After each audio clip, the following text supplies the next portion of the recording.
투데이 증시 이슈입니다. 미국 최대 소매 기업인 월마트의 부진한 전망으로 미국 소비 둔화에 대한 우려감이 투심을 짓누르면서 뉴욕 증시는 일제히 하락했습니다. 더불어 미국의 월간 제조업 지수가 5년 만에 가장 큰 하락폭을 보인 점도 시장에는 악재로 작용했습니다. 이에 안전자산 선호 심리가 확대되며 국제 금값은 사상 최고치를 경신했습니다. 국내 증시 양지수가 상승 마감했습니다. 코스피 지수는 그간 시장을 주도했던 반도체와 조선업종의 약세로 2거래일 연속 숨고르기 양상을 보였습니다. 반면 2차 전지와 제약바이오 업종의 상승에 힘입어 코스닥 지수는 장중 강세를 지속했습니다. 현대차그룹과 미국 제너럴모터스의 공급망 동맹이 가시화되고 있습니다. 양사는 지난해 9월 생산 비용 절감과 효율성 증대 등을 위해 MOU를 체결한 바 있습니다. 현대차와 GM이 글로벌 공장을 공유하게 되면 트럼프 대통령의 자동차 관세 부과에 따른 피해가 최소화될 것으로 전망됩니다.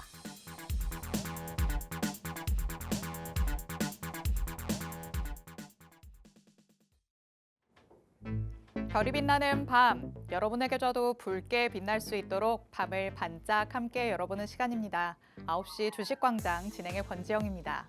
저희 주식광장에서는요, 오늘 하루 국내 증시에는 어떤 이슈들이 있었는지, 또 앞으로는 어떤 전략으로 접근해보면 좋을지 알아봅니다. 투데이 증시 이슈 팩트체크를 진행할 예정이고요. 히든 종목에 대한 종목 밀착 취재도 준비되어 있습니다. 저희 방송 50분 끝까지 함께 하시면서 주식광장에서만 만나볼 수 있는 많은 이야기들, 또 대표님이 가져오시는 밀착 종목까지 다 얻어가 보시기 바랍니다. 자, 그럼 오늘도 저와 함께 시장 체크해 주실 전문가님 모셔보도록 하겠습니다. 오늘 빅스 대표님 나오셨습니다. 대표님 어서 오세요. 안녕하세요. 자, 반갑습니다. 빅스입니다. 벌써 한 주가 끝나고 금요일 저녁입니다. 사실 가족분들과 단란하게 저녁 식사를 해야 되는 시간이지만 오늘 이 방송을 시청하시는 분들께 제가 다음 주에 우리가 수익 볼 수 있는 포인트들과 전략들 제가 또 아낌없이 챙겨드릴 테니까요. 자, 오늘 방송 끝까지 시청을 해주시고 더 많은 전략들은 하단 QR코드를 통한 팍스통신망 안에서만 진행이 되기 때문에 꼭 방송 시청 후에 팍스통신망까지 함께 참여하시기 바라겠습니다. 네, 한 주를 마무리하면서 금요일장까지 마친 국내 증시였습니다. 그런데 오늘 시장을 보면서 우리 시장이 나를 두고 밀당을 하나라는 생각도 하셨을 것 같은데요. 조정이 혹시 며칠간 지속되지 않을까, 금요일이니까 또 힘을 못 쓰지 않을까 생각을 했었던 분도 있으셨을 것 같은데 오늘 양시장은 다시 한번 반등하는 모습을 보여줬습니다. 그렇다면 다음 주에 대한 기대감을 살포시 가져볼 수 있는 시점이죠. 그 기대감을 가지고 우리는 어떤 쪽에 집중을 하면서 전략을 세워야 할까? 오늘 방송을 통해서 같이 한번 짚어보도록 할 예정이니까요. 50분 끝까지 함께 해주시기 바랍니다. 자, 그럼 일단 뉴욕 증시 얘기부터 나눠봐야 될 것 같습니다. 첫 번째 이슈 같이 한번 살펴보시죠.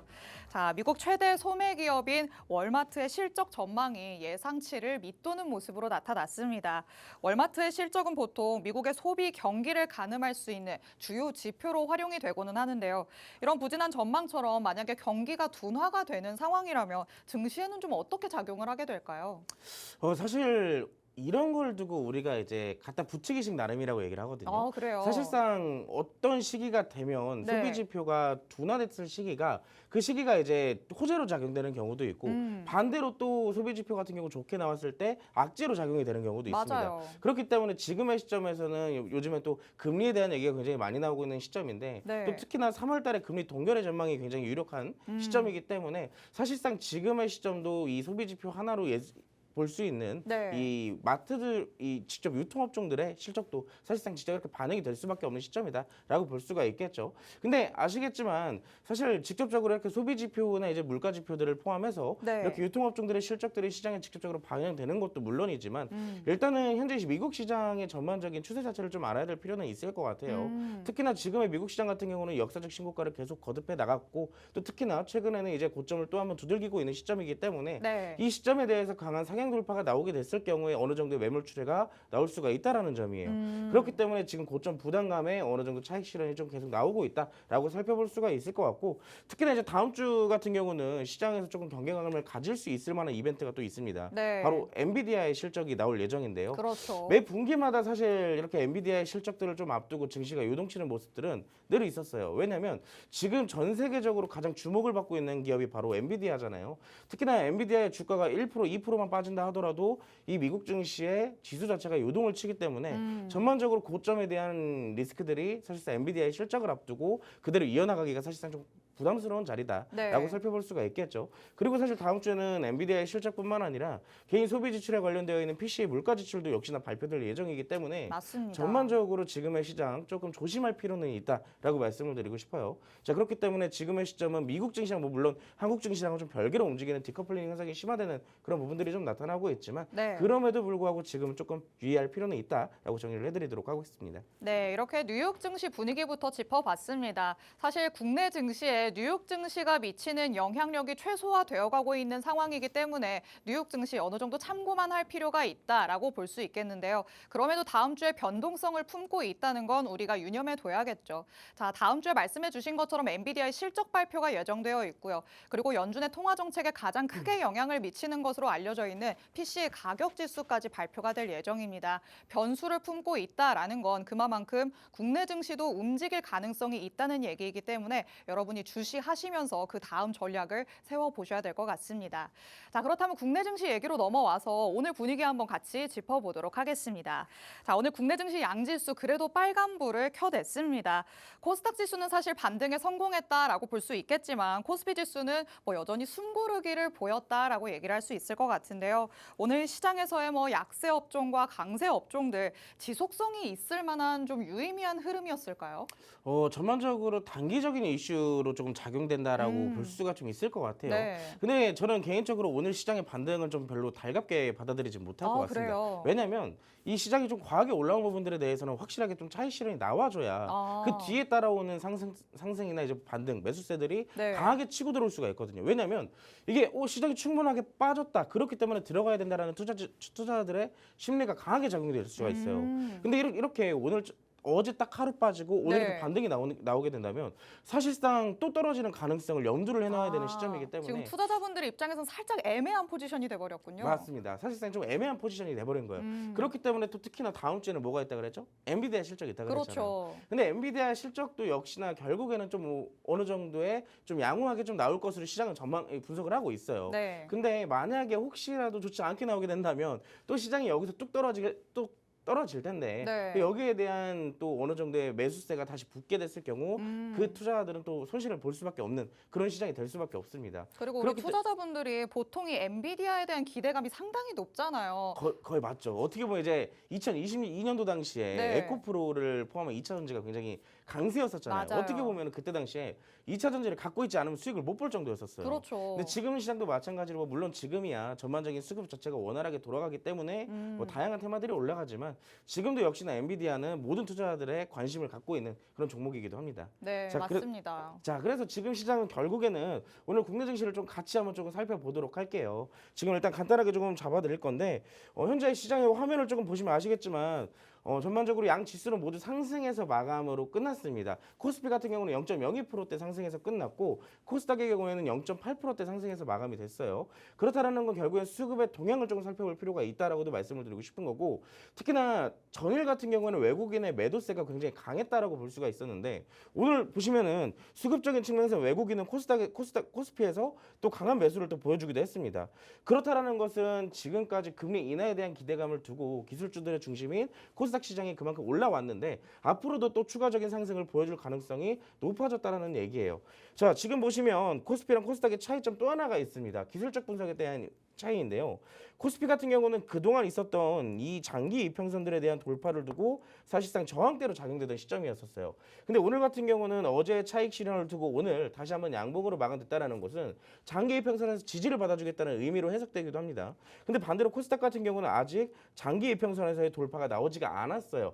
그렇다는 것은 코스피의 기준으로 봤을 땐 코스닥에서는 조금 더 올라갈 가능성에 무게를 두고 키 맞추기 과정을 좀 기다려주고 있다라고 볼 수가 있겠죠. 그렇기 때문에 오늘 코스피 대비 코스닥이 조금 더 강하게 올라갈 수 있었다라고 또 해석을 해볼 수도 있으니까요. 자, 그렇다라고 하더라도 제가 앞서서 말씀드렸던 것처럼 현재의 시장 같은 경우에는 결국에는 지금 어느 정도의 과한 상승에 대한 과한 상승 이후에 자연스럽게 따라와야 되는 조정이 확실하게 나오지를 못했다는 점은 확실하게 염두를 해두셔야 됩니다. 그렇기 때문에 여기에 대한 무리한 매수를 따라붙는 것보다 어느 정도 적절한 포트를 꾸려서 여기에 대한 대응으로 조금 마무리를 하시는 게 좋지 않을까라고 생각을 해요. 특히나 요즘 같은 경우 이런 얘기도 굉장히 많이 나와요. 시장이 이렇게 꾸준하게 올라가면 항상 따라붙는 얘기들이 있습니다. B2 증가. 빚내서 투자하는 분들이 굉장히 많아지시는데 시청자분들은 이런 시장에 유독 좀 조심을 하셔야 된다라고 말씀을 드리고 싶고, 그러면 내가 어디서 어떤 테마를 좀 중점으로 매수를 해야 되냐, 그런 것들을 좀 궁금해 하시는 분들이 계셔요. 근데 저랑 함께 하시는 분들은 어제랑 오늘 시장 사실상 개인 투자자들이 수익 보기가 좀 어려웠던 구조거든요. 근데 저희 방에서는 꾸준하게 수익을 챙겨왔기 때문에 여러분들이 다음 주에도 힘든 시장에서도 수익을 보고 싶다 하시는 분들은 아래 QR코드를 찍고 팍스통신방으로 오셔서 오늘의 종목들과 다음 주 수익 종목들 함께 받아가시기 바라겠습니다. 네, 오늘의 국내 증시 흐름 대표님이 더 꼼꼼하게 짚어주셨습니다. 자, 오히려 오늘에 나온 반등 때문에 좀 투자자의 입장에서는 이렇다 할 액션을 취하기에 애매해졌다고도 볼 수 있는 상황이죠. 차익 실현 매물이 확실하게 나와줬어야 우리가 다음 주에 다시 한번 또 매수를 확실하게 할 수 있었을 텐데 지금으로서는 다시 또 떨어지지 않을까 하는 불안감을 안고 가야 되는 상황이 됐습니다. 그렇다면 이렇게 불안감을 가지고 있는 상황 안에서 더욱더 확실하게 리스크를 줄일 수 있는 방법을 찾아봐야지만 수익을 챙겨올 수가 있겠죠. 어떤 부분에 집중을 해야지만 이런 전략이 딱 맞아 떨어질 수 있는지 대표님의 안목을 같이 한번 들여다보도록 하겠습니다. 세 번째 이슈로 넘어가 보도록 하시죠. 자, 현대차와 제너럴모터스가 작년 9월에 업무 협약을 체결을 했었는데요. 그때 MOU 전략이 이제 가시화되고 있다라는 소식이 전해졌습니다.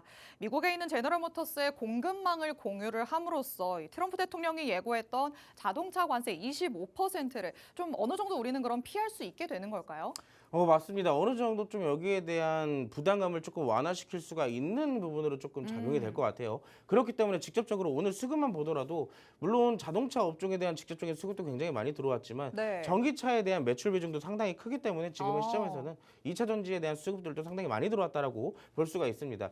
특히나 지금 같은 경우는 딱 이제 주식 투자를 시작한 지 얼마 안 되신 분들도 있을 네. 거잖아요. 근데 딱 이 이슈를 보면서 왜 이슈를 보면서 2차 전지가 먼저 많이 올랐을까 생각하시는 분들도 굉장히 많을 것 같아요. 맞아요. 자동차 업종보다 2차 전지의 강세가 더 강하게 나왔다라고 볼 수가 있는데 이거는 결국엔 시장에서 받아들이기에 나름이라고 이제 좀 먼저 말씀을 드리고 싶고요. 이걸 조금 아시는 게 좋을 것 같아요. 작년이나 재작년 말 대비했을 때 현재 시점 기준으로 미국에 수출되는 전체적인 자동차 양에 비해 네. 이 절반 수준이 전기차라고 해요. 오. 그러면 사실 우리가 여기에 대한 시장의 구성을 조금 알아야 될 필요가 있겠죠. 지금 같은 경우는 내연기관차가 조금 더 압도적인 시장이었고 네. 그만큼 지금까지 유지됐던 것들이 있기 때문에 시장에서의 반응이 그렇게 크지 못할 수도 있습니다. 근데 전기차의 전기차의 시장 같은 경우는 이 시장 자체가 만들어진 지 오랜 기간이 걸리는 게 아니잖아요. 그렇죠. 몇 년 되지 않았기 때문에 여기에 대한 상승 부분이 조금 더 직접적으로 와닿을 수밖에 없는 시점이다. 그렇게 이해를 조금 해보시면 될 것 같습니다. 그래서 오늘 같은 경우도 2차 전지에 대한 호재들도 여러 가지 있기 때문에 전기차와 2차 전지 그리고 자동차 업종 잠시 뒤에 같이 살펴볼 거고요. 우리가 직접적으로 투자할 수 있는 종목들도 제가 갖고 왔습니다. 특히나 2차 전지 같은 경우는 22년도에 물려있던 분들도 굉장히 많을 것 같아요. 근데 그 종목들 이제서야 좀 꿀꿀 올라오고 있기 때문에 내가 지금 가지고 있는 2차 전지주 이제서야 탈출이 가능한 건지 궁금해하시는 분들, 자 여기서 제가 모든 종목들을 답변해드리기가 어렵습니다. 내가 가진 2차 전지 종목들, 물린 종목들 안전한 건지 궁금하신 분들은 지금 바로 QR코드를 찍으시고요. 팍스통신망으로 입장을 해주시게 된다면 제가 오늘 방송 끝나고 나서 라이브 방송을 통해 여러분들께 여기에 대한 디테일한 전략들 다시 세워드릴 테니까 바로 참여하시기 바라겠습니다. 네, 현대차와 제너럴모터스로부터 우리는 좋은 소식을 접해 들을 수가 있었습니다. 하지만 오늘 시장을 겪어보신 분들은 아시겠지만 자동차 관련주들보다 오히려 2차 전지 관련주들이 튀어오르는 모습이 나타났었는데요. 잠시 후에는 왜 그랬는지 대표님과 함께 더욱더 꼼꼼하게 살펴볼 예정이고요. 이와 걸맞은 우리의 밀착 종목까지 준비되어 있으니까 방송 끝까지 함께 하시면서 어떤 종목일지 정확한 정보로 받아가 보시기 바랍니다. 자, 이렇게 오늘 다뤄볼 수 있는 이슈들을 미리 보기 통해서 살펴봤습니다. 잠시 후에는 팩트체크 통해서 더욱더 세세하게 들여다볼 예정이고요. 말씀드렸던 것처럼 각각의 이슈에 걸맞은 밀착 종목 2가지 그리고 대표님이 가져오신 보너스 종목까지 대기가 되어 있습니다. 끝까지 함께 하시면 3가지 종목에 대한 정확한 정보들 받아가실 수 있으니까 50분까지 함께 해주시기 바랍니다. 그럼 저희는 잠시 후에 다시 돌아오도록 하겠습니다.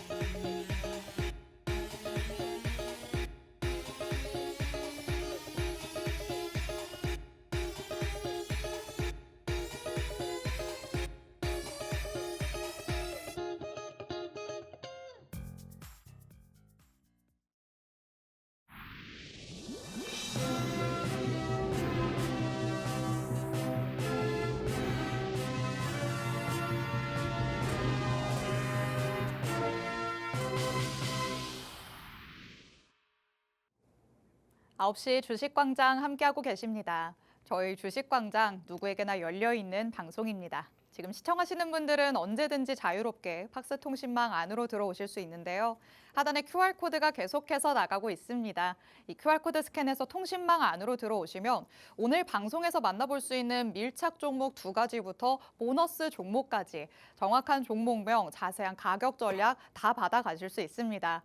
저희가 방송을 통해서 사업적인 내용도 설명해드리고 차트도 띄워드릴 예정이지만요. 더욱더 정확한 정보들, 어떤 종목인지 그 이름과 자세한 가격 전략이 가장 중요하겠죠. 그런데 이런 혜택들은 팍스통신망에 들어오시는 분들에게만 제공될 예정입니다. 하단의 QR코드는 저희 방송 끝나는 50분까지 열릴 예정이니까 얼른 스캔해서 지금 바로 통신망 안으로 들어오시기 바랍니다. 그리고 방송을 통해서 공략주들을 보여드린다라고 말씀을 드렸는데 사실 팍스통신망 안에 들어오시면 들어오신 분들을 위한 전용 종목들도 계속해서 제공이 될 예정입니다. 여태까지 이렇게나 많은 종목들로 계속해서 수익을 실현해주고 있으신데요. 2월 17일에는 G2파워를 공략을 시작하셨죠. 그리고 4일밖에 보유하지 않았는데 6% 넘는 상승분 챙겨올 수 있었고요. 밑으로 보이시는 바와 같이 계속해서 꾸준히 차곡차곡 수익을 실현해주고 있으십니다. 우리 빅스 대표님의 가장 큰 장점이라고 할 수 있는 게 매일같이 조금씩이라도 수익을 쌓자라는 걸로 얘기를 할 수가 있겠죠. 보이시는 것처럼 2월 17일, 2월 14일, 11일, 10일 계속해서 매일같이 팍스통신망 안에서 수익을 실현할 수 있는 종목들 공개해주고 있으십니다. 여기서 끝이 아니었죠. 2월 들어서 수익을 실현한 종목 이렇게나 더 많이 있습니다.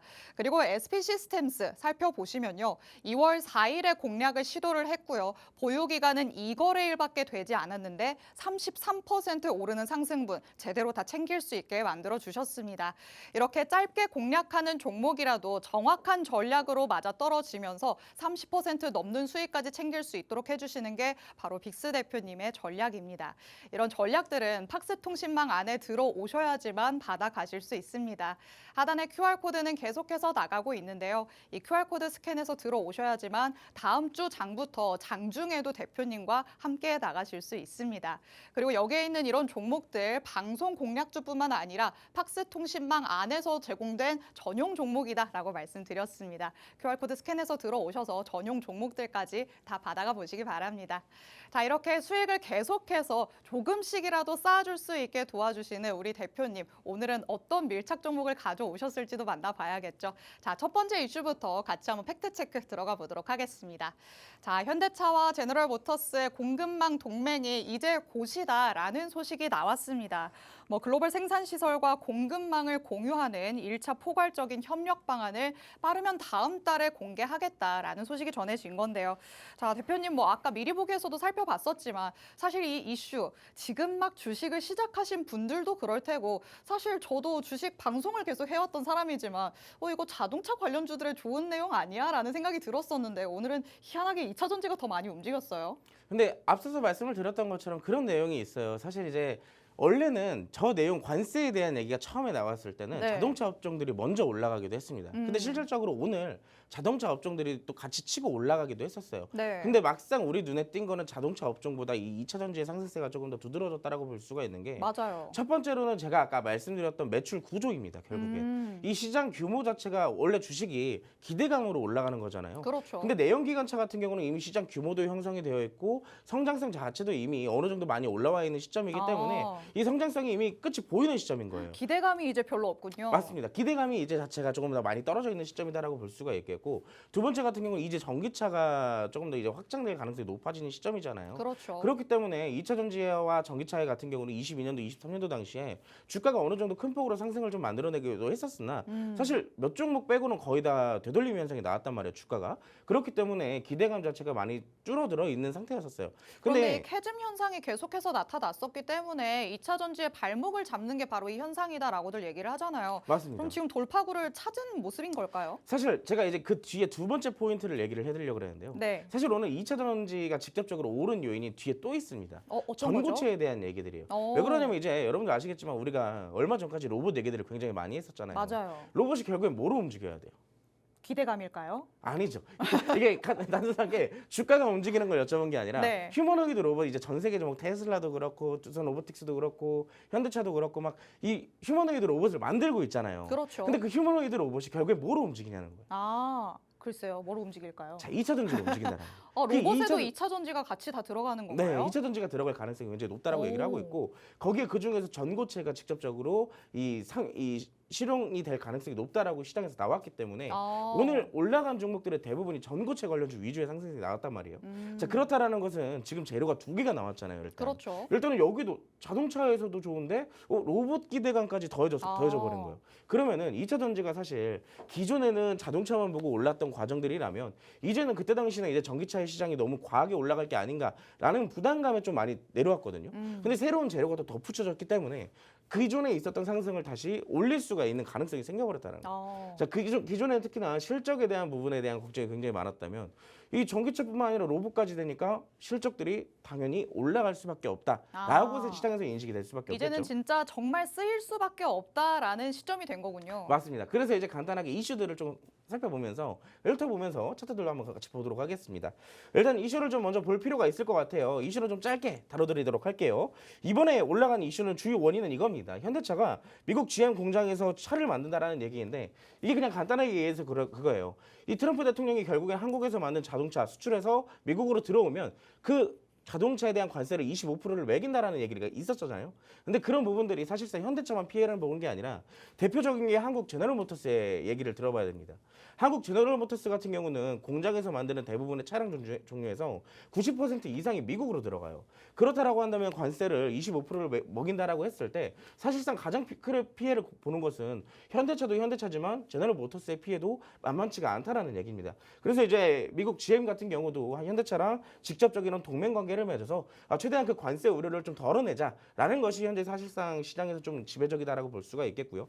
그래서 이 이슈로 오른 게 처음에는 자동차 업종이 좀 올랐어요. 그러면서 이제 나중에는 2차 전지가 같이 올라갔는데 여기서 보시면 아까도 내용을 드렸던 겁니다. 지난해 한국 대미 자동차 수출은 447억 달러였었어요.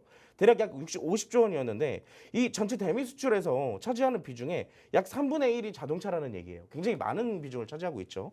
특히나 최근 발표를 통해 자동차 관세가 더 빨리 발표될 가능성까지 시사를 하기 때문에 이 현대차도 그렇고 GM도 그렇고 이 돌파구를 찾아야 되는 수밖에 없는 시점이 돼버린 겁니다. 그래서 결국엔 그 발등에 불 떨어진 두 기업이 이렇게 동맹 관계를 맺었다라고 살펴볼 수가 있겠고, 자, 오늘 2차 전지가 직접적으로 움직인 요인은 뒤에 있습니다. 아까도 말씀드렸지만 시장의 성장성을 보고 자동차, 내연기관차의 성장성보다 2차 전지의 성장성이 더 높다라고 판단했기 때문에 시장에서 그렇게 올랐다라고 생각을 해볼 수가 있을 것 같고요. 자, 두 번째는 로봇에 대한 얘기를 여기서 또 꺼낼 수밖에 없습니다. 오늘 나온 이슈예요. 휴머노이드의 대량 양산을 위해서 마지막 허들이 남았습니다. 어떤 허들? 자, 2차 전지에 대한 얘기입니다. 글로벌 기업들이 전 세계적으로 급성장하는 로봇 시장에서 경쟁력을 확보하기 위해 총력을 기울이고 있어요. 근데 특히나 이 휴머노이드 로봇의 대량 양산과 상용화를 위해서 차세대 배터리 기술인 리튬 메탈, 전고체 배터리 등이 상용화가 되어야 된다는 거예요. 자, 로봇도 사실 그냥 우리가 로봇 만든다 그래서 그 로봇이 알아서 움직여주는 게 아니잖아요. 그렇죠. 당연히 밥이 들어가야 되는데 로봇에 대한 밥이 결국엔 전고체 배터리가 될 가능성이 높다라는 겁니다. 그래서 2차 전지의 시장은 자동차뿐만 아니라 로봇에도 수혜를 받아갈 수가 있다라고 시장에서도 그렇게 인식을 하고 있는 것 같아요. 그렇기 때문에 오늘 2차 전지에 대한 여러 가지 배터리 종류들도 있었지만 전고체 배터리에 대한 종류들의 이 주가 상승이 가장 두드러졌다라고 볼 수가 있겠고, 자, 그래서 우리가 올라간 종목 두 종목만 먼저 간단하게 살펴볼 겁니다. 먼저 화면 보시면 제일 위에 있는 한농화성과 TSI 두 종목을 같이 한번 차트를 비교를 해보도록 할게요. 첫 번째 같은 종목은 이제 TSI를 먼저 볼 건데요. 자, TSI와 한농화성의 차트에 다른 부분이 있습니다. 아마 제가 두 종목의 차트를 좀 보여드리면 비교를 하실 분들이 아마 있을 거예요. 자, 두 개를 제가 이렇게 비교를 먼저 보여드릴게요. 먼저 한농화성의 차트입니다. 두 번째 같은 경우는 이제 TSI의 차트예요. 자, 누가 봐도 딱 차이점이 보이시죠? TSI 같은 경우는 2022년도, 23년도 당시에 고점을 만들어주고 나서 지금까지 하락이 쭉 이어졌던 종목이에요. 그렇기 때문에 전반적인 추세 자체가 하락 추세로 이어졌다라고 볼 수가 있을 것 같고요. 특히나 장기 이평선에 대한 저항대가 아직 상존하고 있는 구간이에요. 그렇기 때문에 이 종목은 마지막 허들로 이 장기 이동평균선이 돌파가 되어야지만 기존의 고점을 돌파할 가능성을 볼 수가 있어요. 그렇기 때문에 특히나 오늘 같은 경우는 참 뭔가 아이러니해요.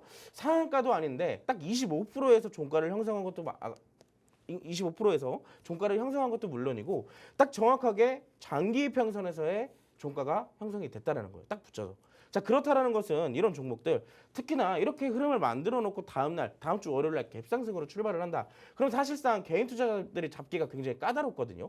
만약에 해당 위치에서 갭상승이 출발이 돼 가지고 꼬리를 말잖아요. 그럼 정확하게 명분도 생깁니다. 어느 구간에서 명분이 생겨요? 기존의 악성 매물대가 위치한 이 저항대에서의 꼬리들이 생긴 거예요. 자, 이 구간에서 꼬리들이 생기지 않고 위에서 꼬리들이 생겨요. 자, 이렇게 주가가 급등하게 되면 개인 투자자들은 일단 매수부터 하고 봅니다. 일단 들어가야 돼요. 왜냐하면 이미 당한 게 있거든요. 22년도 당시에 그때 당시에 2차 전지를 매수하지 못했던 사람들은 오랜 기간 동안 수익에 메말라 있던 기억들이 있어요. 그렇기 때문에 이번에야말로 2차 전지를 미리 잡아서 수익을 봐야겠다라는 생각이 생깁니다. 그렇기 때문에 현재 시점 무리하게 쫓아갈 게 아니라 우리가 잡아야 될 타이밍은 정확하게 이 장기 이평선 아래로 떨어지는 음봉을 기다려야 돼요. 그렇다라는 건 우리가 직접적으로 접근하기 위해선 단타 외적으로 수익 관점으로 본다면 조금 더 기다림의 미학이 좀 필요하다라고 말씀을 드리고 싶고요. 두 번째 같은 종목은 이제 한농화성을 보도록 할 겁니다. 전 개인적으로 한농화성 지금 좀 매수하기도 굉장히 적당한 시점이 아닐까라고 생각되는 종목 중에 하나예요. 근데 아쉬운 부분은 오늘 주가 상승이 제법 크다라는 점이죠. 오늘 17% 이상의 종가를 형성을 해놨고요. 고점 기준으로는 22% 가까이 상승이 나왔어요. 특히나 이 종목은 제가 한 23년도, 24년도 초에도 여러 번 공략을 했던 이력을 갖고 있는 종목입니다. 그리고 생각보다 공략하기도 굉장히 쉬운 종목인데 이 종목은 기존의 2차 전지의 상승 시기 때 그 수혜를 제대로 보지 못했던 종목 중에 하나예요. 근데 정확하게 차트상으로 고점과 저점을 만들어 놓고 마감이 된 종목입니다. 이게 무슨 얘기냐면 아래에 내려오면 우리가 매수를 하면 되고 위에 올라가면 매도를 하면 돼요. 자, 근데 간단한 차트의 시점이지만 우리가 이 긴 기간 동안 정확하게 무슨 기간으로 분석을 해볼 수가 있냐면 매집을 하고 있는 기간이라고 분석을 해볼 수가 있어요. 왜? 올라갈 때는 거래량이 강하게 들어오면서 매집이 돼요. 내려갈 때는 어떻게 되고 있어요? 생각보다 거래량이 죽어가면서 내려가고 있어요. 이번에도 마찬가지입니다. 이번에도 올라가면서 거래량이 급격하게 늘어나고 있죠. 근데 내려갈 때는 어때요? 거래량이 급격하게 줄어들어요. 반대로 이번에도 올라갈 때나 역시나 거래량이 동반되죠. 자, 근데 중요한 건 세 번의 이 매집을 걸친 이후의 흐름입니다.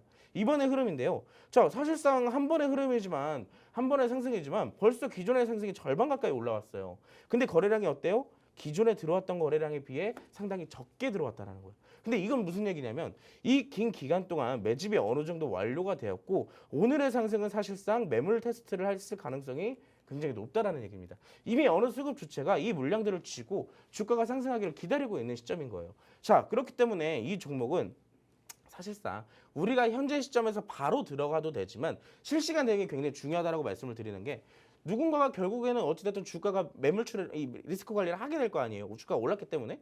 그렇기 때문에 하단 구간에서의 매집이 나올 수밖에 없다라는 거예요. 자, 그렇기 때문에 우리가 이런 종목들은 분할 매수의 관점으로 살펴봐야 된다라고 말씀을 드리고 싶고 결국에는 지지 구간이 어디예요? 장기 이평선의 지지가 나올 가능성이 굉장히 높다라는 겁니다. 우리가 매수할 타이밍과 매도할 타이밍이 정확하게 나타나 있는 사실상 공략하기 굉장히 쉬운 종목 중에 하나입니다. 이 종목은 제가 이 밀착 종목으로 가져오진 않았지만 우리가 기회가 된다면 한번 좀 공략을 해볼 종목이기도 해요. 자, 이 종목 어떤 종목인지 궁금하시죠? 바로 QR코드를 찍고 승심원으로 오시면 되고요. 자, 이제 두 번째 종목을 볼 겁니다. 직접적으로 우리가 같이 공략을 바로 할 종목이에요. 자, 한번 살펴보도록 할게요. 자, 정밀화학 제품의 제조 및 판매 그리고 전고체 전지 소재에 대한 제조를 하고 판매를 하는 기업이에요. 자, 무슨 기업이라고요? 전고체 전지를 여기에 대한 소재를 제조해서 판매를 하는 기업이라는 얘기입니다. 전고체에 대한 중요성은 아까도 살펴봤지만 그 소재를 판매하는 기업이고 자, 전고체 배터리 핵심 원료인 황화리튬을 생산하는 기업이에요. 무슨 원료요? 핵심 원료예요. 가장 중요한 원료라는 얘기입니다. 자, 그 기업의 차트를 좀 보도록 할게요. 자, 우리가 앞서 봤던 한농화성의 차트랑 굉장히 유사하죠. 자, 근데 이 종목은요. 사실상 이 상승을 직접 맛본 종목이에요. 무슨 상승이요? 2차 전지가 상승했을 때 같이 올라갔던 종목 중에 하나라는 얘기입니다. 이미 끼 자체가 확인이 된 종목이라는 얘기예요. 한농화성은 끼 자체가 확인이 안 됐기 때문에 어느 정도의 매도할 구간이 정확하게 좀 나타나 있다면 이 종목 같은 경우는 매도할 구역이 어디예요? 상당히 많이 남았어요. 그리고 나서 중요한 거는 뭐예요? 끼가 나타났기 때문에 추가적 고점 돌파도 가능한 종목이라는 얘기입니다. 사실상 이 차트 같은 경우는 관심 있는 분들은 아실 거예요. 어떤 종목인지. 이 종목을 제가 여러분들께 공략할 타이밍과 전략을 드릴 거예요. 언제냐고요? 아까 말씀드렸잖아요. 자, 이동평균선, 장기 이평선의 지지를 받을 때 그 구간을 우리가 정확하게 노려볼 건데 이 종목 같은 경우는 제가 분할 매수 타점으로 여러분들께 안내를 드릴 거기 때문에 바로바로 진입을 해서 슈팅이 나온다면 거기에 대한 즉시 수익을 또 챙길 수가 있겠죠. 자, 이 종목을 공략해야 되는 이유 차트 정확하게 다 분석을 해드렸습니다. 다음 주에도 반도체에 대한 이슈가 나오기 전까지 2차 전지의 강세가 어느 정도 계속 나타날 수가 있어요. 근데 나 또 2022년도처럼 손가락 빨고 남들 2차 전지 수익 다 보는데 혼자만 못 보실 거 아니죠? 이번에는 여러분들이 팍스통신망으로 함께 오셔가지고 2차 전지 수익 꼭 함께 챙겨보시기 바라겠습니다. 네, 오늘 시장을 뒤흔들었던 이슈 2차 전지로부터 나왔었기 때문에 이 안에서 우리가 공략해 볼 수 있는 종목은 어떤 걸지 밀착 종목을 통해서 만나봤습니다. 자, 로봇을 움직이는 거 기대감이 아니라 2차 전지였죠. 자, 관련주들이 지금까지는 전기차와 관련해서만 반응을 보여왔다면 이제는 로봇과도 엮이기 시작했습니다. 특히나 전고체 배터리 오늘 시장의 관심을 거의 싹 쓸었다라고 볼 수 있는 상황이었습니다. 그래서 오늘의 밀착 종목이 또 전고체 배터리 소재 사업을 진행하고 있기 때문에 지금 물 들어올 때 밀착 종목으로 수익을 챙겨봐야 하지 않을까라는 생각이 드는데요. 차트상의 흐름으로 봤을 때도 상방으로 굉장히 열려 있구나라는 것을 확인해 볼 수 있었습니다. 오늘 시장 안에서도 당연히 튀어오르는 모습이 나타났고요. 이미 한번 저항대 부근에 와 있기 때문에 여기를 돌파하게 된다면 최고점 부근까지도 올라갈 수 있지 않을까라는 생각이 듭니다. 그런데 2차 전지 지금으로 따지면은 진짜 물 들어왔다라고 얘기를 할 수 있잖아요. 이 물이 언제쯤 빠져나갈까요? 좀 단기에 빠져나갈까요? 아니면 괜찮을까요? 일단 그걸 알아야 되는 게 사실상 23년도 당시에 네. 올라갈 수 있는 테마가 굉장히 제한적이었던 것도 있어요. 그렇기 때문에 2차 전지 수급이 쏠렸다라고 볼 수가 네. 있는데 지금 같은 경우는 올라가야 될 테마들이 굉장히 많습니다. 아. 무궁무진해요. 네. 오늘 같은 경우만 보더라도 온갖 테마들이 막 시장에서 아수라장을 보여주듯이 맞아요. 올라갔는데 2차 전지도 결국에는 어딘가에 수급을 한 번쯤 뭐 뺏기고 들어오고 할 거예요.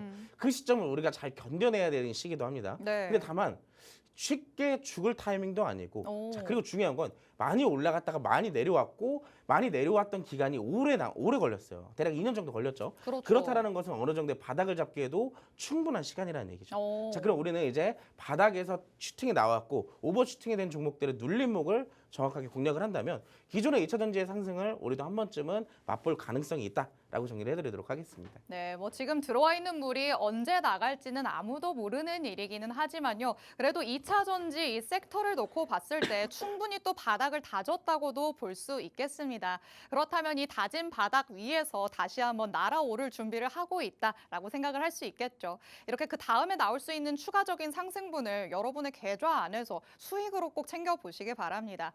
2차 전지 오늘 장에서 튀어오른 종목들이 굉장히 많기 때문에 좀 리스크를 떠안으시면서 추격 매수하지 마시고요. 오늘의 밀착 종목으로 조금 더 안정적으로 대표님의 전략과 함께 하시면서 수익을 확실하게 챙겨보시기 바랍니다. 자, 한 달 열심히 버티면서 한 종목으로 10% 정도의 수익을 보는 거 여러분 뭐 만족스러우실까요? 여태까지는 그렇게 하셨다면 이제는 조금 전략을 바꿔보시는 게 어떨까라는 생각이 듭니다. 대표님이 여태까지 팍스통신망 안에서 전용 종목들까지 보여줘 가면서 계속해서 수익을 챙겨줘 왔다는 거 말씀을 드렸었죠. G2파워, HPSP, 대동기업, 클로버 이 모든 것들이 일주일도 넘지 않는 시간 안에 수익을 차곡차곡 쌓았던 종목들입니다. 그리고 2월 들어서 공략해 주셨던 종목만 따지더라도 이렇게 페이지가 넘어갈 정도로 숫자가 굉장히 많습니다. 자, 여태까지 빅스 대표님의 전략과 함께하지 못해서 나는 한 달 동안 한 종목만 주구장창 끌고 갔었다라고 하신다면 지금부터는 다양한 종목들로 수익을 좀 다채롭게 쌓아보시기 바랍니다. 이렇게 수익을 쌓을 수 있는 밀착 종목 이미 한 종목은 어떤 종목일지 공개가 됐죠. 팍스통신망 안에 들어오시면 더욱더 자세한 정보들로 받아가실 수 있습니다. 정확한 종목명 그리고 자세한 가격 전략 저희가 방송에서는 공개를 해드릴 수 없지만 팍스통신망 안에서는 공개를 해드릴 예정이니까요. 하단의 QR코드 얼른 스캔해서 통신망 안으로 들어오시기 바랍니다. 자, 그리고 다음 주 장 안에서 여러분에게 수익을 챙겨줄 수 있는 두 번째 밀착 종목도 대기되어 있습니다. 자, 어떤 이슈를 바탕으로 하고 있는지 밀착 취재 한번 들어가 보도록 하시죠. 자, 이번에는 또 중국산 후판과 관련해서 반덤핑 관세 소식이 나왔기 때문에 오늘 장에서 또 깜짝 놀라셨던 분들도 많이 있으셨을 것 같습니다. 자, 이 덕분에 철강 관련주들은 활짝 웃을 수 있었는데 잘 가던 조선, 방산, 또 기대감이 살아나나 했었던 한한령 해제 수혜 관련주에는 다소 또 찬물이 끼얹어진 상황이기도 했습니다. 자, 그렇다면 이 소식이 정확하게는 뭘 의미하고 있는 건지 지금 좀 혼란스러우신 분들도 많으실 것 같아요. 어떻게 짚어보는 게 좋을까요? 사실 철강주가 이렇게 떠오를 수밖에 없다는 이유는 네. 그 전부터 제가 한번 좀 언급을 해드렸던 것 같아요. 왜냐하면 관세에 대한 얘기가 나오게 되면 미국과 중국이 결국엔 부딪힐 수밖에 없거든요. 맞아요. 특히나 무역 전쟁으로 굉장히 오랜 기간 싸움이 있었기 때문에 특히나 이 관세까지 덧붙이게 된다면 무역과 빠질 수 없는 상호관계에 있는 철강에 대한 얘기를 빼뜨릴 수가 없어요. 네. 그래서 제가 사실 트럼프 대통령이 당선이 되자마자 철강에 대한 관련주들을 계속 지속적으로 좀 추적 관찰을 하고 있었는데 특히나 아까 수익률표에 하이스틸이라는 종목이 있었을 거예요. 맞아요. 이 종목 같은 경우는 저희가 팍스통신망 안에서 선취매를 해가지고 공략한 종목이거든요. 그 긴 기간 동안 대략 한 2주 정도 저희가 보유를 하긴 했는데 사실상 이제서야 좀 직접적인 상승이 좀 나오게 됐어요. 네. 근데 오늘 이슈를 좀 다뤄보면서 사실 스틸주, 철강주들이 아직도 올라갈 구간이 많이 남았다라는 겁니다. 자, 그래서 이제 내가 철강주 공략을 못했던 분들을 위해서 간단하게 시간이 없기 때문에 간단하게 이슈 설명드리고 우리가 공략할 종목만 빠르게 좀 보여드리도록 할게요. 자, 화면 같이 보시죠. 자, 정부가 이번에 중국산 우파는 최대 38%에 대한 관세를 부과할 것으로 전해지고 있습니다. 여기에 대한 어떠한 이슈가 있는지 가장 중요하다고 볼 수가 있는데 사실 지금의 우리나라 국내에 유통되고 있는 철강 제품들이요. 사실상 한국 제품과 일본 제품, 중국 제품들 세 가지 종류가 가장 크다라고 볼 수가 있어요. 비중 자체가. 근데 그중에서 한국산 제품보다 중국산 제품이 더 싸다는 거 사실상 우리가 뭐 철강뿐만 아니라 그 어떤 그렇죠. 제품이라도 중국산 제품이 더 싸다라는 걸 이제 많이들 알고 계시잖아요. 맞아요. 근데 특히나 지금 같은 경우 철강에 대해서 안 그래도 유통 물량들을 좀 받아줄 수 있는 구간들이 생각보다 많지가 않았는데 중국산에 대한 물량들 공세까지 이어지다 보니 국내 철강업계들의 기업들의 이 실적들이 조금 우려가 되는 부분들이 나오기 시작한 거예요. 그래서 이번에 정부에서도 중국산 후판에 대한 잠정, 반덤핑에 대한 관세를 부과하겠다는 얘기가 나오게 됐어요. 그래서 오늘 철강주들이 직접적으로 시세가 좀 분출됐다라고 볼 수가 있겠는데 사실 이게 주요 원인은 아닙니다. 아시겠지만 이 얘기도 우리가 빠뜨릴 수가 없겠죠. 직접적인 관세에 대한 얘기. 미국과 중국과 한국에 대한 연결고리를 우리가 좀 파헤칠 필요가 있습니다. 미국의 새로운 관세 정책과 한주가 이 미국과 중국의 한국 그리고 철강 산업의 관계를 좀 알 필요가 있는데 철강 산업 같은 경우는 미국과 중국 간의 무역 전쟁에서 가장 큰 영향을 많이 받는 분야 중에 하나예요. 왜냐하면 사실 원자재에 대한 필요성을 가장 크게 느끼고 있는 게 미국이거든요. 미국의 경우에서는 이런 원자재 같은 경우를 타국에서 받아올 수밖에 없어요. 수입을 해볼 수밖에 없습니다. 근데 기존에는 중국에서 가장 큰 이 비중을 차지하면서 수입을 해왔는데 이번에 만약에 관세까지 25%를 부과를 하게 된다면 중국 제품 대신에 한국 제품들의 수혜를 받을 가능성이 높아졌다는 거예요. 고율관세 정책이 중국의 철강 수출을 위축시키고 대체 공급처로 한국 기업들이 부각될 가능성이 지금 이 시장에서 부각이 되기 시작한 겁니다. 자, 제가 원래 밀착 종목들을 공개를 시켜드리기 전에 기존에 오늘 좀 올랐던 종목들을 먼저 공개를 시켜드려야 되는데 시간 관계상 좀 부족한 부분들이 있어서 오늘 밀착 종목으로 바로 넘어가도록 할게요. 자, 유정 및 유정굴착이나 체유에 사용되는 유정관, 석유, 천연가스 사업에서 사용되는 송유관 그리고 구조용 관관 등을 생산하는 기업이에요. 말 그대로 철강 제품들을 생산하는 기업이라는 얘기입니다. 자, 두 번째 페이지를 보면은 직접적으로 우리가 이 한국에도 철강관세 부각이 된다면 미국 현지에 생산 공장을 보유한 이 기업이 전사 매출 내 미국을 포함한 북미 수출의 비중이 무려 90%라는 거예요. 사실상 이 기업 같은 경우는 안 그래도 아까 봤던 반덤핑 이 관세에 대한 수혜를 받아갈 수 있는 기업임에도 불구하고 미국이 직접적으로 25% 관세를 부과한다라도 피해를 받지 않는 기업이라는 얘기예요. 특히나 왼쪽에 보시면 제가 재무제표를 갖고 온 기업 특별히 좀 갖고 왔는데 재무제표를 보면은 매년 꾸준하게 성장을 하고 있는 기업이에요. 근데 웃긴 게 지금 보면은 이 종목은 2022년도에 1,800억의 영업이익을 남겼거든요. 시가총액이 2,000억이 겨우 넘어요. 그렇다라는 얘기는 이 기업 같은 경우는 누가 인수를 해가도 이 인수협상을 M&A를 해가도 사실상 이 기업을 가져가는 기업은 남는 장사라는 얘기죠. 더 좋은 기업들이 가져갈 인수협상에 대한 가능성까지 볼 수가 있는 거예요. 자, 그렇기 때문에 여러 가지의 주가 상승 부분을 우리가 노려볼 수 있고 자본 유보율까지 굉장히 높기 때문에 무상증자 가능성도 높다라고 볼 수 있습니다. 자, 그래서 이 종목 차트만 좀 간단하게 얘기를 드리면 아까 우리가 앞서 봤던 그 두 번째 밀착 종목 있죠. 2차 전지에 대한 밀착 종목의 차트와 굉장히 유사한 흐름이에요. 고점에 대한 끼가 굉장히 명확하게 드러나 있고 이 종목 같은 경우는 지금 봤던 철강에 대한 재료도 있지만 대왕고래 테마와도 연관성이 있습니다. 아직 대왕고래 테마 끝나지도 않았을 뿐더러 이 관세에 대한 재료들도 남아있기 때문에 이 주가가 지금 현재 딱 절반의 수준에 있잖아요. 정확하게 이 박스권 안에서의. 자, 여기서 오버슈팅이 나오게 된다면 이번에는 이 고점을 돌파할 가능성도 충분히 있다라는 얘기입니다. 자, 이 종목 간단하게 설명은 여기까지만 진행을 할 거고요. 이 종목은 제가 정말로 아낌없이 두고 있던 종목이에요. 적금주로도 공략이 가능한 종목이기 때문에 내가 좀 장기 투자할 만한 종목을 좀 받고 싶다. 그런 종목이 좀 찾아보고 싶다 하시는 분들은 이 종목이 제격이라고 말씀드리고 싶습니다. 이 종목은 꼭 여러분들이 받아가셨으면 좋겠고 드리는 곳은 하단에 있는 QR코드 박스통신망 안에서만 공개를 해드릴 테니까 지금 바로 함께 하시기 바라겠습니다. 네, 또 오늘의 시장을 또 뜨겁게 달궜던 철강 관련주 중에 하나 밀착 종목을 통해서 살펴봤습니다. 대표님께서 말씀을 하시기를 정말 내가 눈여겨보면서 아껴놨던 종목이다라고 말씀을 하시죠. 그만큼 중장기로 들고 있기에도 괜찮고 또 단기적으로 접근을 하기에도 상승 화력이 나타날 수 있다고 보고 있으십니다. 자산가스 중국산 후판으로 우리나라가 피해를 입는다고 판단이 돼서 정부가 지금 관세 부과를 잠정 결정을 했습니다. 덕분에 우리 증시에서 철강 관련주들이 뛰어오르는 모습이 나타났는데요. 밀착 종목도 철강 사업 진행을 하고 있는 데다가 미국 현지에 생산 공장을 보유하고 있습니다. 그렇다면 미국 관세로부터는 또 상대적으로 자유로울 수 있다는 이점이 있겠죠.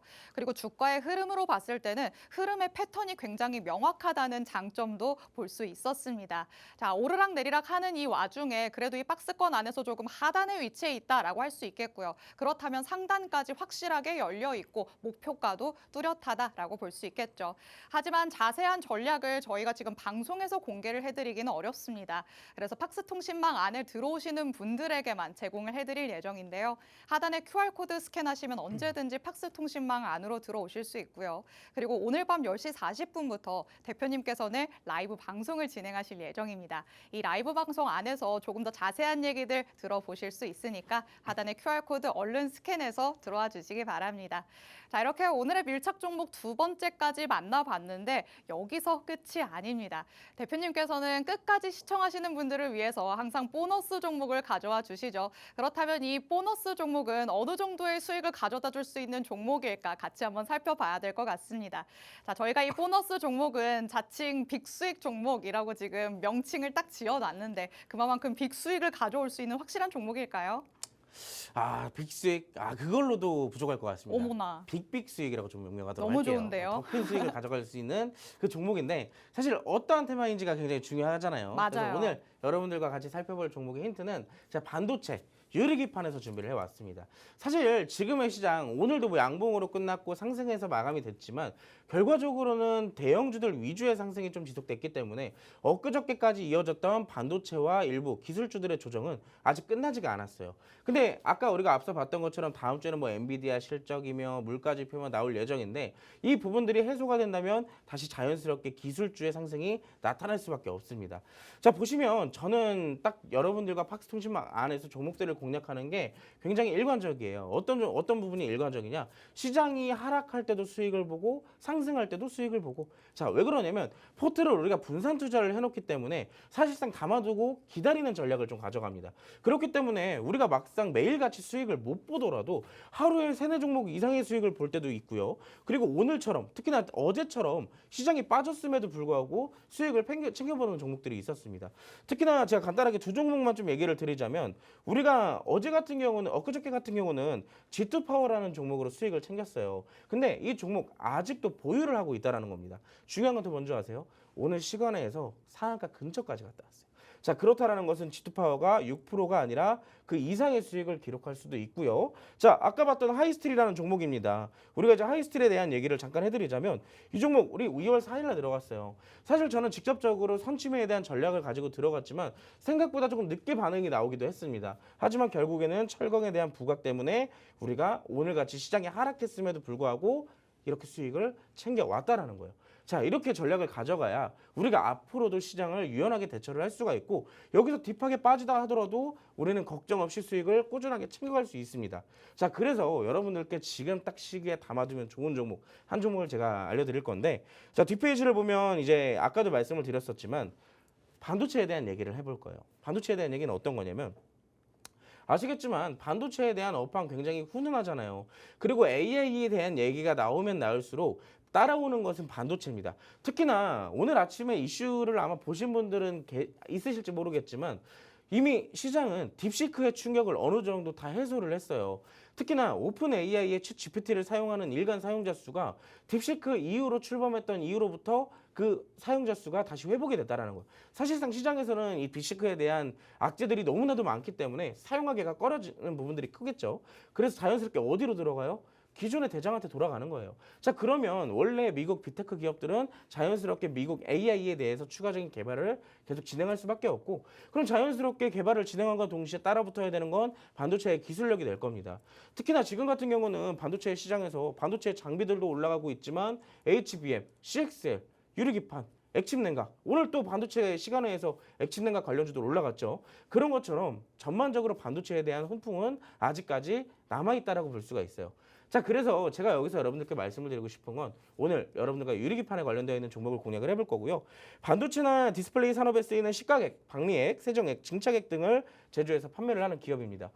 방금 전까지 유리기판 얘기하지 않았나? 왜 이런 소재들을 얘기하는 걸까? 라고 하시는 분들이 있기 때문에 제가 두 번째 페이지도 또 준비를 해왔습니다. 이 기업은요, 반도체용 유리기판은 이제 TGB라고 불리기도 하거든요. 이 인터포저 제조에 대한 핵심 기술, 글래스홀 식각 기술 개발을 가지고 있는 기업인 거예요. 핵심 기술이라고 여기도 말씀을 드렸죠. 우리가 아까 밀착 종목에서 핵심이라는 얘기를 드렸는데, 저는 종목들을 항상 얘기를 할 때 이렇게 조금 눈에 띄는 단어들을 갖고 있는 기업들을 굉장히 좋아해요. 유일하다, 점유율이 굉장히 높다거나 1위라거나 이런 핵심 기술들을 갖고 있다라거나, 특히나 이 기업 같은 경우는 핵심 기술을 보유를 했기 때문에 여기에 대한 수혜를 충분히 받아갈 수 있고, 자, 뒷페이지를 보면 차트가 나와 있습니다. 차트상으로도 유리기판이 올라가면서 같이 올라갔던 흔적들이 이미 나와 있어요. 자, 바닥에서부터 수급이 들어오면서 1차적 상승 나왔죠. 두 번째 눌림도 나왔습니다. 이번에 또 상승이 나왔는데, 제가 오늘 입이 닳도록 말했던 장기 이평선들에 대한 돌파가 있었고 그 구간에 대한 지지까지 현재 나왔다라는 거예요. 그렇다라는 것은 이 기업 같은 경우는 우리가 빠르게 잡지 않았을 때 이미 다시 반등이 나온 시점일 가능성이 굉장히 높다라는 얘기입니다. 자, 이 종목 월봉 차트도 보여드리도록 할게요. 사실 월봉 차트로 보면 상당히 좀 구매가 당기진 않을 수도 있습니다. 추세가 아직까지 잡혀있지는 않지만 보면 직접적으로 2019년도 뒤로부터 이 거래량이 급격하게 늘어나는 것을 확인할 수가 있어요. 이 수급 주체 자체가 주가를 크게 끌어올리지도 않았고 떨어뜨리지도 않았다라는 건 이 구간에서 거래량이 동반되면서 꾸준하게 매집을 진행하고 있다라고 볼 수가 있겠고, 앞으로 유리기판에 대한 이슈가 나오면 나올수록 핵심 기술을 보유한 이 기업은 더 부각이 될 수밖에 없어요. 중요한 건 이 기업 같은 경우는 유리기판에 대해서 주 매출처가 SK하이닉스입니다. 자, 이것만 하면 좀 정리가 됐겠죠. 자, 핵심 매출처가 SK하이닉스인데 유리기판에 대한 핵심 기술을 갖고 있는 건 이 기업이다. 자, 이 종목 어떤 종목인지 어떻게 공략하는지 궁금하신 분들은 이제 정말 한 30초밖에 안 남은 것 같아요. 여러분들이 팍스통신망 들어오고 싶어도 30초 뒤면 못 들어옵니다. 자, 지금 바로 QR코드 찍으시고 팍스통신망으로 함께 하시기 바랄게요. 네, 오늘 마지막으로 만나볼 수 있었던 보너스 종목 유리기판 관련주로 만나봤습니다. 자, 핵심 기술력을 보유하고 있는 업체이기 때문에 확실하게 이슈가 나올 때 수혜를 얻을 수 있을 것으로 기대를 해볼 수 있는 종목이었죠. 그리고 차트상의 흐름을 살펴봤을 때는 장기 이평선을 돌파하고 지지까지 확인이 되고 있는 상황입니다. 그런데 월봉상으로 봤을 때는 최근에 올랐었나라는 생각이 일봉상에서는 들었지만 아직도 저점이구나라는 생각이 들죠. 그렇다면 더 올라갈 일만 남았다라고도 볼 수 있겠습니다.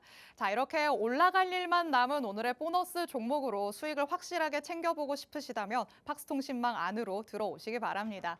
우리 빅스 대표님 하면 꾸준한 수익이 장점이다라고 할 수 있겠습니다. 비가 오나 눈이 오나 수익을 차곡차곡 쌓아 나가고 싶다라고 하시는 분들은 하단의 QR코드 스캔해서 지금 바로 팍스통신망 안으로 들어오시기 바랍니다.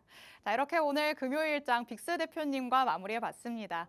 본 방송에서 제공해드리는 정보는 투자 판단에 대한 조언일 뿐 해당 종목의 가치 또는 상승 하락을 보장하진 않는다는 점 유의해 주시기 바랍니다. 이번 한 주도 고생 많으셨고요. 저희는 다음 주에 다시 찾아오도록 하겠습니다. 시청해주신 여러분 고맙습니다.